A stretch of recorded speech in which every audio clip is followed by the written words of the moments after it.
I've spent the last 10 years studying money, investing, economics, wealth creation, and these are the top 12 things that I've learned that, in my opinion, are the most important and also the most distilled lessons that I actively teach my children. I consider these 12 lessons to be somewhat timeless, and by that I mean that it doesn't matter how old you are. These are lessons that can be applied at any age. Number one, you cannot simply save your way to wealth, and at the same time, you can outspend any income. There's one camp that says all you have to do is save. Saving is the only thing that matters. But to be honest, and you're aware of this, if you've ever made $30,000 in a year, it's just not possible after your cost of living to save anything meaningful if you're saving at all. Your cost of living, the stuff that you have to buy just to live, acts as a floor. You cannot go beneath that with your spending, which means you're limited in how much you can save. There's also another camp that says all you have to do is make more income. If you're spending too much money, don't worry about saving, just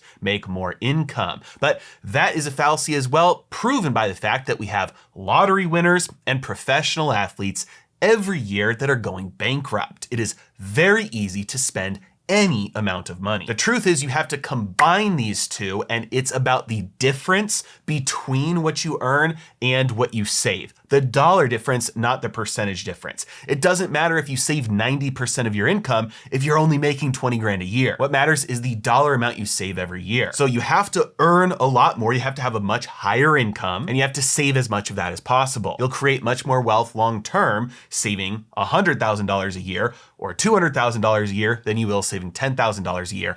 Obviously, that statement does sound very obvious, but you have to put in the perspective of saving dollar amounts, which is the difference between your income and your expenses. So that requires saving and higher income. As an example, when I started off as a stockbroker, I knew nothing and I had no skills. So I was in a glorified customer service role, but what I was doing at that point was learning about how the markets worked. That is a skill. From there, I learned trading. That is another skill, and that allowed me a new opportunity to transition into a new role where I could learn about trading options. Yet another skill that allowed me to transition to a new role in sales. That one took me a little bit longer to learn, and did that one for a couple of years, ultimately became okay at sales. And that gave me the most earning potential in that role. And throughout that whole time, one of the other skills that I was building was clear communication. At the end of that allowed me to part ways, start my own business. Pairing those skills together were clear communication, knowledge about markets, and sales.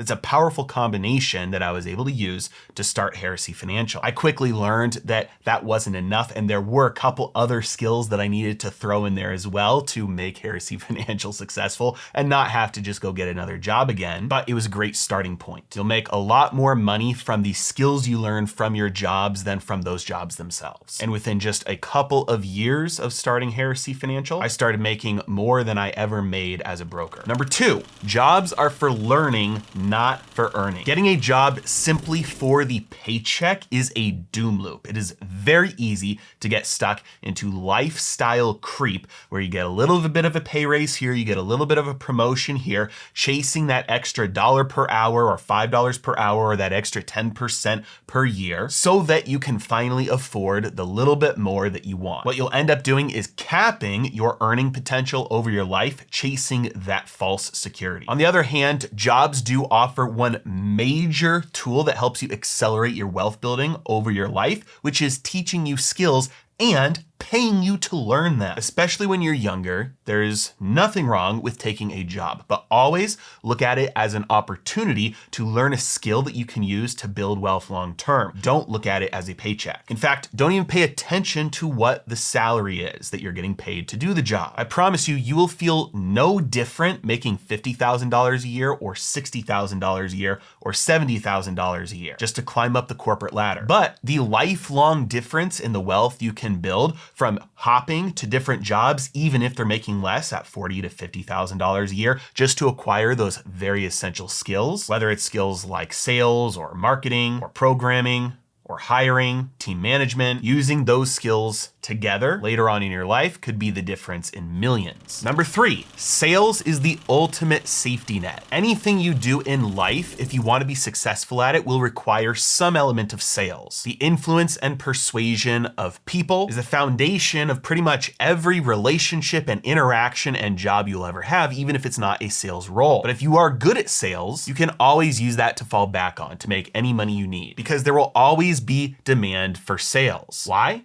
Sales is literally the ability to make other people money. And there will always be demand for this. Doesn't matter the economy, the government, the culture, or the country. If sales is the only skill that you learn and you are just okay at it, you can make $250,000 a year. If you're good at sales, you can make $500,000. If you're great at sales, you can make $1 million plus. Number 4, take risks early and often. The more time you have left in life, the less downside there is for taking risks. And if you have even 30 to 40 years left in your life, you can recover from any financial disaster. Now, I'm not talking about being reckless, because being reckless is taking risks where you're risking a large downside for a small potential upside. Never be reckless. Instead, take risks in the opposite way. Take small, asymmetric risks where they have big potential upside and very small potential downside. When I started Heresy Financial, I started blogging, I started consulting, I started a podcast, I started this YouTube channel, and I did a couple other things as well because I didn't know what was going to work. By luck, my YouTube channel started growing faster early on, but that was a very small asymmetric risk. If it works, you've got big upside. If it doesn't work, I'm just out a little bit of time for filming the videos. And all the other things that I tried that didn't ultimately pan out, those were losses, but they were very small losses. They didn't devastate me. As the old saying goes, luck is where preparedness meets opportunity. Every fish that's ever been caught in human history has been caught through luck. That fish just happened to bite that line by luck. But the fisherman had to have the line in the water in the first place. And the more lines you have in the water, the more chances you have to catch some of that luck. But first, a word from today's sponsor, I Trust Capital. Investors today face all sorts of new and unique risks. Invest in stocks and risk a stock market crash. Invest in bonds and watch the value of those bonds drop as interest rates rise. Keep your money in cash and watch inflation eat away your purchasing power. Invest in crypto and watch frauds like Sam Bankman-Fried steal all your money. This has many investors looking to alternative stores of value like gold and Bitcoin. The problem with this is that most investors are not able to access gold and Bitcoin. This is because most people have most of their assets tied up in their retirement accounts. And most retirement accounts do not allow you access to things like gold or silver or Bitcoin. This is where I Trust Capital comes in. I Trust Capital allows you to open up a new retirement account or even transfer an existing retirement account. Then you can purchase alternative stores of value with your retirement like gold, silver, and Bitcoin. In days like this where fraudulent platforms like FTX are collapsing and traditional banks like Silicon Valley Bank are failing from bank runs, I Trust Capital is still going strong because they do things the right way. You own your assets there. Your assets are always held off balance sheet and your accounts are never commingled with theirs. They partner with industry leaders like Kitco for their precious metals. They're straightforward about how they keep your assets separate and safe. And if you use my link in the description below, you will get $100 worth of Bitcoin just for signing up. Number 5, create value. This word and phrase gets thrown around a lot in entrepreneurship circles. Create value, create more value, give more value. But what does it actually mean? The creation of value is very simple. It's making something that somebody else wants badly enough that they're willing to give you something that you want in exchange for. Sometimes that's time, sometimes that's attention, sometimes that's money. But the creation of value is just making something that somebody else wants badly enough they're willing to exchange for. When you engage in value creation, you're making the world a better place because you're putting somebody else in a better position than they were before. They're getting something that they wanted more, and the only thing they have to lose is something they wanted less. Getting into this practice and this habit builds the ability to see opportunities where most people see problems. You find gaps in the marketplace that exist that others can't see. Now, in the beginning, early on, most likely the only thing that you are going to have to give that somebody else will value enough to exchange for it will be your time. Escape this as quickly as possible. You do this by creating value instead with products, with services, with skills. And that brings us to number 6, which is that your time is the most valuable and irreplaceable resource you have, but it is also the most unvaluable and replaceable resource to everybody else. You only have 24 hours in every day. You only have 7 days in a week. You only have 52 weeks in a year. You only have 80 years in a life. And you cannot ever get back a single second that passes by. Time is the only truly scarce resource to you. But every single person on earth also has that exact same second, that exact same hour, that exact same year, and that exact same life. If the only thing of value that you ever have is your time, you will spend your life giving away your most valuable resource, and you are ultimately the most replaceable commodity there is, because every other of the 8 billion people on earth also have the same time to give that you do, which means at any moment, you could lose what you need. So no matter what you do in life, don't denominate your earnings, your income with time. Obviously, you will always have to spend time to do things that make you money, but never sell time itself. Never trade time itself for money. Number 7, never sacrifice the important for the urgent. Many people go through life from one emergency to the next. They're glorified firefighters just putting out fires. All of the important things in their life, they put on the back burner and they ignore for years. Instead, make it a habit of prioritizing the important things in life, even when other things come up that feel urgent. There will be many times in your life where working overtime may feel more urgent. Maybe that month you're a little bit short on the budget, and it'll feel more urgent than going home and working on a new skill or working on that side hustle or spending time with your kids. But that one urgent month can easily turn into a habit and turn into years. And you'll end up looking back, realizing you missed out on the most important things in life. Which brings us to number 8, which is a quote that I heard from somebody somewhere, that in 20 years, the only people who will remember you worked late will be your kids. In my opinion, family is more important than everything else. The family unit itself, just historically speaking, it precedes governments and nations and cultures and religions, and it supersedes those as well. It is the source that people pull their strength from, their ambition from, their drive from, their compassion, their love, and their meaning. And people who ignore it and sacrifice it do it at their own peril. Now, I think this is especially important when your kids are young, because those early years are fleeting. If you have young kids right now, it can feel overwhelming, it can feel tiring, and it can feel like you just want to get to the end of the night so that you can relax. But someday, very soon, they will no longer need you to rock them to sleep at night, no longer need you to tuck them in at night, no longer need you to wrestle with them, no longer need you to drive them around town, and no longer ask you unending, endless questions about the way life works. It is a blessing, it's an opportunity, and it is the most meaningful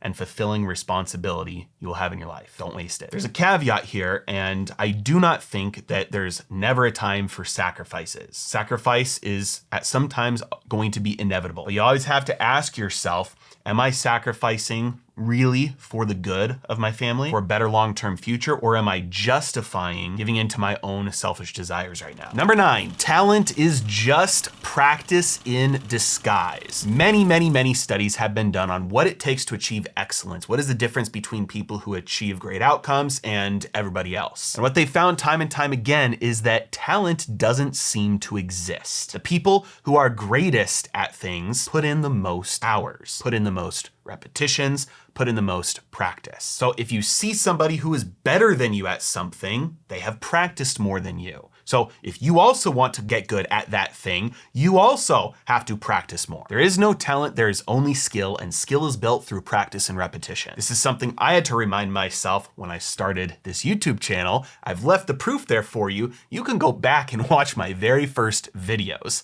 I was terrible at speaking to a camera in an empty office, and I think I've gotten a little bit better by now. There is no need to ever get discouraged or depressed by your lack of progress. Put in the reps. Eventually you'll get there. If you're not there yet, you haven't put in enough reps. As Alex Hormozi said, it would be unreasonable for you to be good at something that you've never practiced before. So practice until you're good. Number 10, you will receive in proportion to how much you give. The creation of wealth is built on the foundation of giving and generosity. Your personal wealth is simply a measure of how much wealth you've created for others. The enterprise value of In-N-Out Burger, which is objectively the best burger restaurant on earth, is a measure of how many hungry bellies they've fed. And the more you build your life around giving and serving others, the more wealth you will have. And If you think you're living a life of service and giving and you have not been building wealth, that is a dead giveaway that what you are doing is not actually in service to society. This one's gonna get me a lot of hate in the comments. But greed and selfishness is a toxin that will rot you from the inside out. The antidote to greed is not the hatred of money. It's not to despise wealth. The antidote to greed is generosity and giving. Only those who have created abundant wealth can give abundantly. Otherwise, it's just called stealing, aka what the government does. If you secretly despise the wealthy, you will also hate wealth and you will never become wealthy. But if you make it your practice to build more wealth and give more wealth, you will see your wealth grow that much faster because a closed fist, yes, you won't lose any money, but you can't receive anything either. Open up, give more, and receive more. Number 11, readers are leaders and leaders are readers. Learning skills and learning correct mindsets often requires a teacher. But most of us do not have these social networks. We don't know enough people to teach us the things that we need to learn in order to build wealth. This is where books come in. It's the reason why I read over 100 books every single year. It's the reason why you tend to see the people who are the most successful talk about how much they read. The two are typically very highly correlated. Every single nonfiction book is like getting years or decades worth of somebody's expertise downloaded into your brain. It may have taken that person years or decades or maybe their entire life to learn what they have packaged into that book for you, but it only takes you 10 to maybe 20 hours to absorb it. The reality is you will have to read many, many books to find good ones and even more to find great ones. For every 50 books you read, you'll probably only find one that is great. When you do find one that is great, reread it. Read it again and again and again. Come back to it every single year until you feel like you are no longer getting anything out of it or until it seems like it is no longer a great book to you. Great books are diamonds in the rough and you need to study them over and over again until you've gotten everything you can out of it. Number 12, the last one. The time will pass anyway. Anything worth having in life usually takes a lot of time. If it's a skill worth learning, a relationship worth building, a body worth having, or a net worth that is worth pursuing, it will take time. Take years, sometimes even decades, to achieve those most meaningful results. This long time horizon can be daunting and will make most people give up before they even start. But guess what? That time will pass anyway. Would you rather wake up 10 years from now with 10 years of progress under your belt? Or would you rather wake up 10 years from now in the exact same position? Because one of those two options is guaranteed. You will wake up 10 years from now. That time will pass anyway, so put it to best use. These are the lessons that I teach my kids about long-term financial success, because from everything I've learned over the last decade, these are the most impactful and applicable at any stage. I hope they're helpful to you as well, and if you have any additions that you would like to add to the list as well, feel free to let me know in the comments. As always, thanks so much for watching. Have a great day.